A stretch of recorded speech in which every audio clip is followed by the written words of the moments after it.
Hello everyone. A subscriber of mine named Jose sent me an old beater Volkswagen Beetle you see here for restoration. Jose is an avid Volkswagen Beetle collector.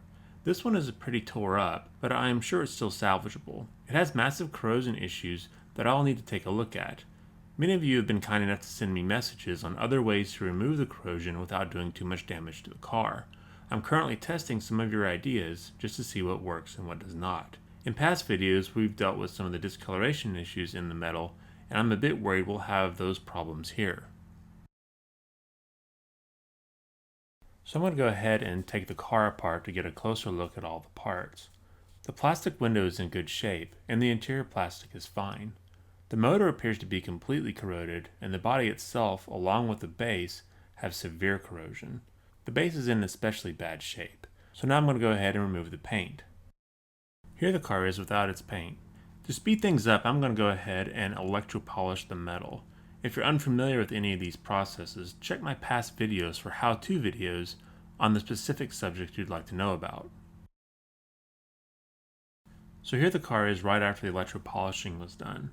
I left it in for about 30 seconds, and as you can see here, there's still quite a bit of corrosion left, and a normal amount of pitting for a car that was this corroded.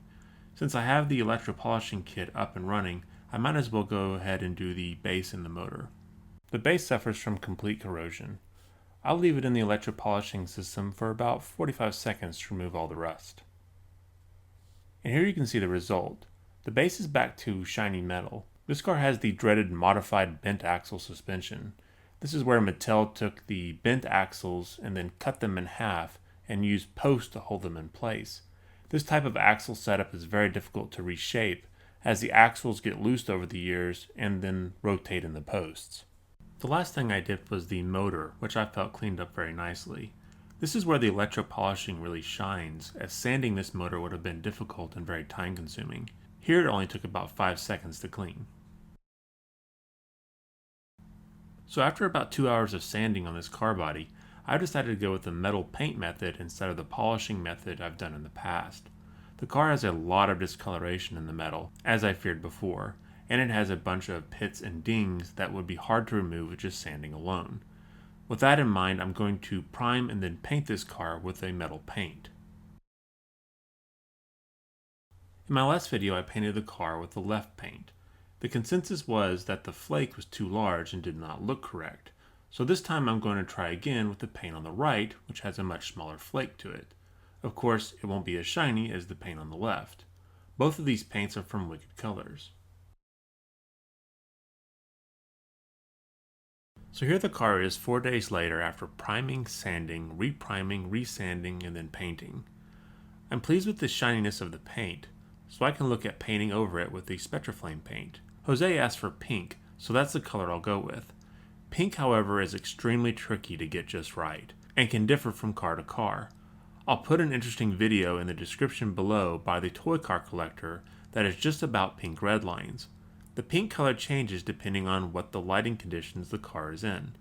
If you like these old cars and want to see near mint unaltered versions of them, then think about subscribing to his channel. The last thing I did was to spray on Tester's clear coat to give the paint a more shiny surface. After another 3 days of curing, I could then put the car back together. As I said before, the axles were a real pain to get right, but I think I got them pretty close. Overall, I'm pleased with the look. I don't own any vintage mint pink Hot Wheels to compare this car with, unfortunately, so I had to go with pictures online. I think the metal paint looks more original than in my last video, but let me know what you think below. I will be trying out other methods in future videos, and if Jose sees one that he likes more than this one, I will repaint this car. Anyway, as always, thanks for watching, and Jose, thanks for sending me this car to restore along with the extra custom VW Beetle and wheels. That was really nice of you. See all of you next time. Mad Max is up next.